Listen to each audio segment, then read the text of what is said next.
بسم الله الرحمن الرحيم. The idea behind the Iranian Revolution was to establish the world's first modern state governed solely by Islamic law.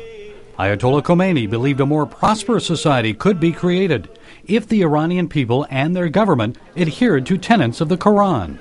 But nearly 30 years on, the revolution is faltering, and many Iranians are disillusioned. Todd Nettleton is with the Voice of the Martyrs. The people look around, they see the poverty, they see the discontent, they're not happy.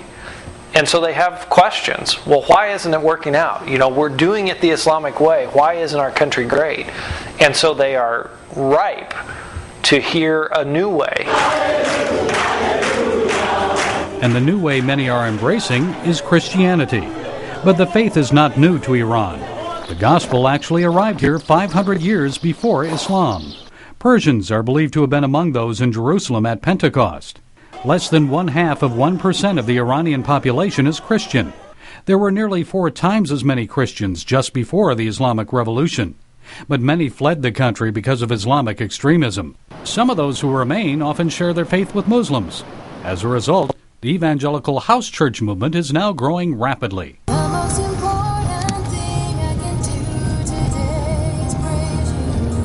Christian praise songs blast from the cassette player of this Iranian taxicab. The driver is a Muslim convert to Christianity. Despite risk of arrest and possible death for apostasy, he's unafraid to share his faith. A cross hangs from his rearview mirror.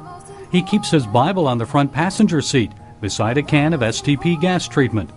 He shares the gospel with his passengers and gives them a Bible if they want one.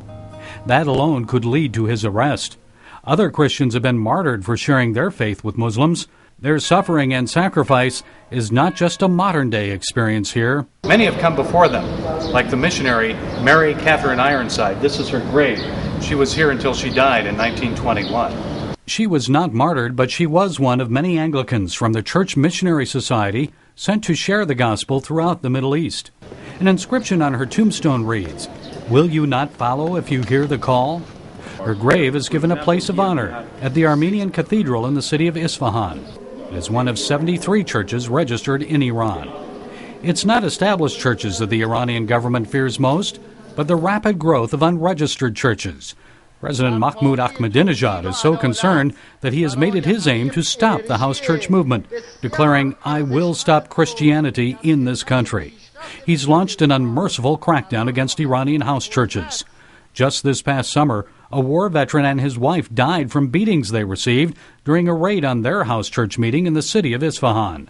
A month earlier, Christian Tina Rod and her husband were arrested and severely beaten, held for 4 days. They were accused of committing activities against Islam and Iranian national security. Both are former Muslims. We promised to protect the identity of this house church leader. She said the crackdown has caused Christians to grow stronger and more serious. God is testing our faith because he wants us to become more like Jesus, she said. The house churches are now meeting in smaller groups. Nettleton says, while Ahmadinejad is trying desperately to halt church growth, his crackdown is actually having an opposite effect because Christians are moving around more. We see people involved in outreach that are traveling to other cities, they're traveling to other parts of the country, and they're in turn planting these little house churches in those cities and in those parts of the country as well. So we see really widespread growth all across the country. What should Christians around the world know about their brothers and sisters in the faith in Iran? The house church leader tells us they should know that Jesus Christ is with Iranian Christians and will never leave them nor forsake them. And what can believers around the world do for the persecuted Christians in Iran? We have to pray for them. That is their first request. Pray for us, pray for us, pray for us. And I challenge people really to pray for the Iranian government. Pray for Ahmadinejad to have a personal meeting with Jesus Christ. Imagine how that would change that country. Imagine how that would change the world. Gary Lane, CBN News, Tehran, Iran.